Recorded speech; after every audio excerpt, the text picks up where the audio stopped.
These are the muffins which we gonna be smoking them up now.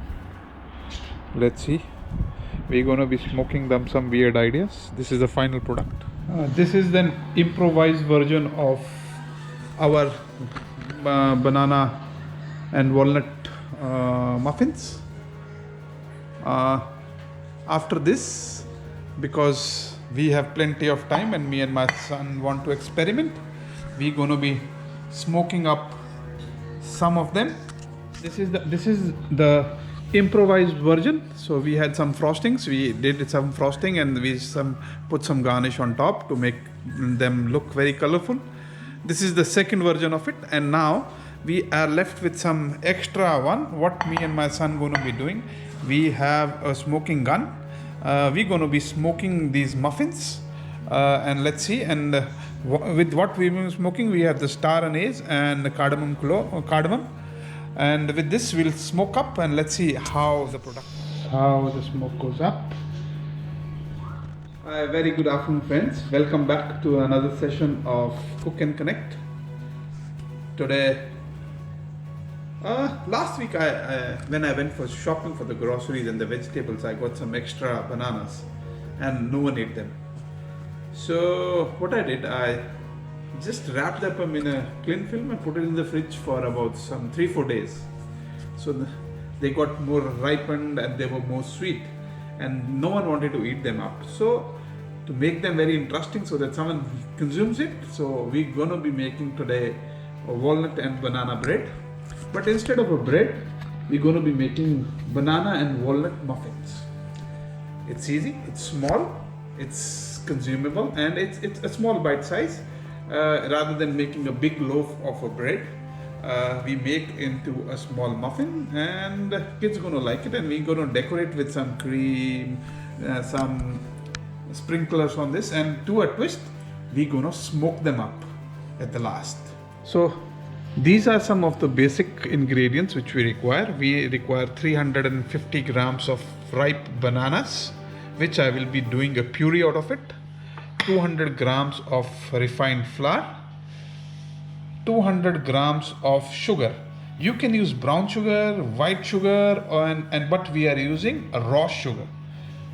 100 grams of walnuts, little bit of baking soda, about 7 grams, 5 eggs, 160 ml of oil will be the ingredients which we require to make our walnut and banana muffin. Now what I will be doing, I will be blending this up and making into a puree.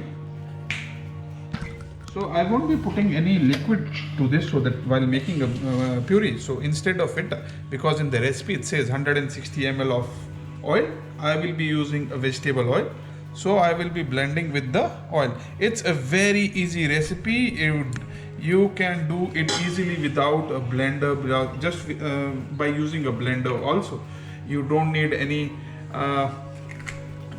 kind of big equipments to do it, and it's very easy, very simple. I'll make a puree in the meantime. Be connected.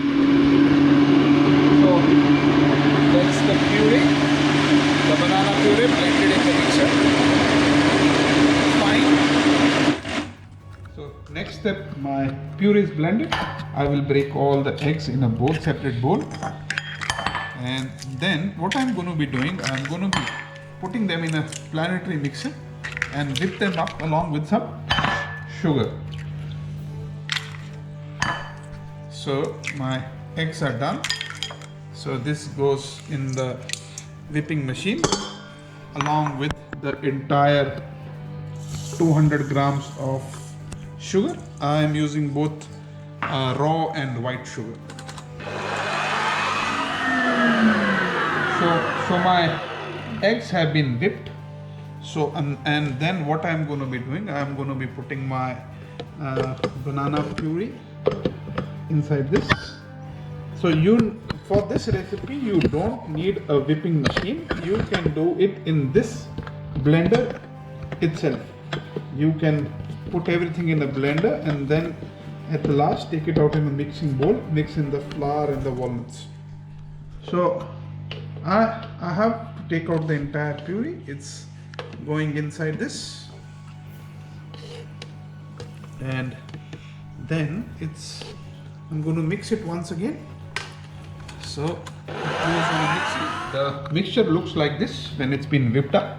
Now what I am going to be doing, I mixed in the flour and the baking powder together, and now I'm going to fold it through this. But I am not going to put the walnuts right now. Walnuts, when I put the mixture in the pipe, in these cups, then I will put the walnuts, because if you mix it inside it, it will sink onto the bottom, and I don't want it to go onto the bottom. So I will slowly fold in the flour on a very slow speed. I want my flour to get mixed up very well.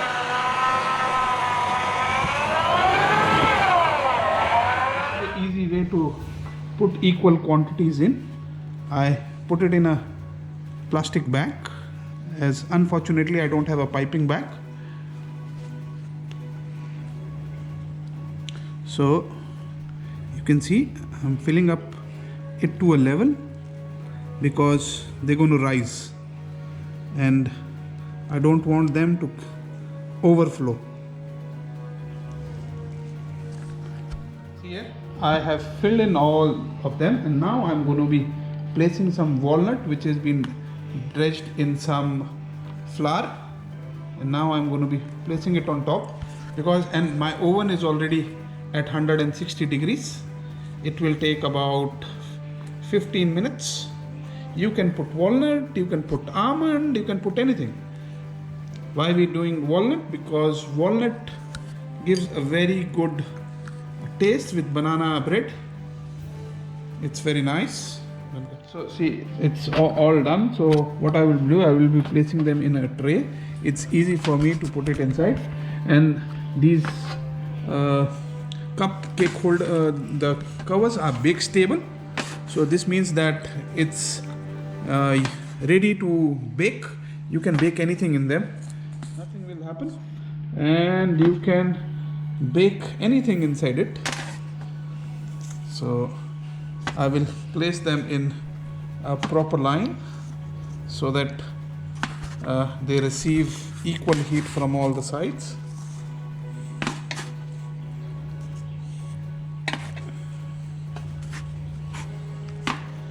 Because they're going to come up when they're going to bake, so they're going to be something which will overflow. I don't want it to mix with each other. So here it goes in the oven, which is being kept at 160. So it will take another 15 to 18 minutes, and then it's going to be ready. The muffins are getting cooked. You can feel they're coming up. And you can also see they're coming up because they're rising slowly. You can see them. They're rising. They're yummy. They're good. You can say anything. See, it's been 7 minutes. The muffins are already ready and up. So it will take some 6 minutes more. See, this is the reason why I wanted to put walnuts on the top. See here, you can see the walnuts on the top. If I would have mixed it with the batter, they would have sunk onto the bottom, and the feel would have been different. So what I will do, we'll try to make a cream cheese frosting. That's the icing sugar. And it's with some cream cheese at the bottom. And now we're going to whisk it. So what I will do, we'll try to make a cream cheese frosting. That's the icing sugar. And it's with some cream cheese at the bottom. And now we're going to whisk it. So these are the muffins which comes out directly from the oven, and I need another 15 minutes to rest them up, and then they are done. And then we think, how do we garnish them? We put some sprinkles. We had some icing. We make some icing for them, and then they are yummy, ready to eat.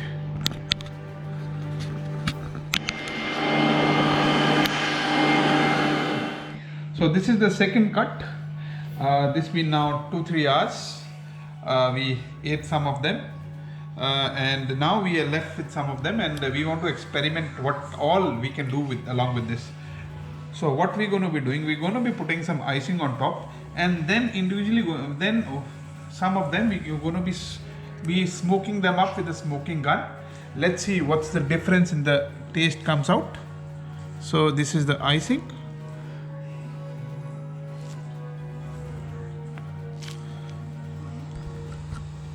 This icing was left over from some of our previous cake mix, so we got into use.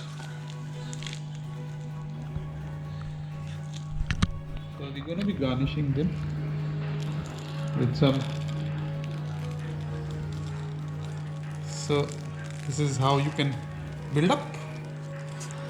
So they are now more kids oriented. See them?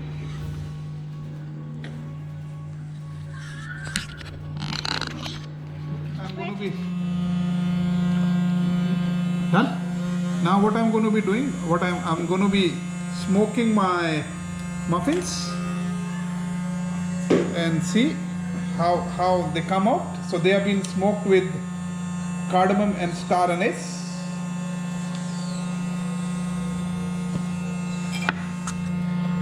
So this is the experiment which me and my son going to be doing.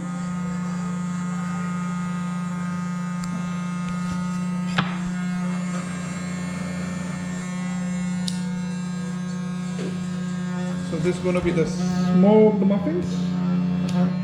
So cinnamon, the star anise and cardamom will gel very well with it.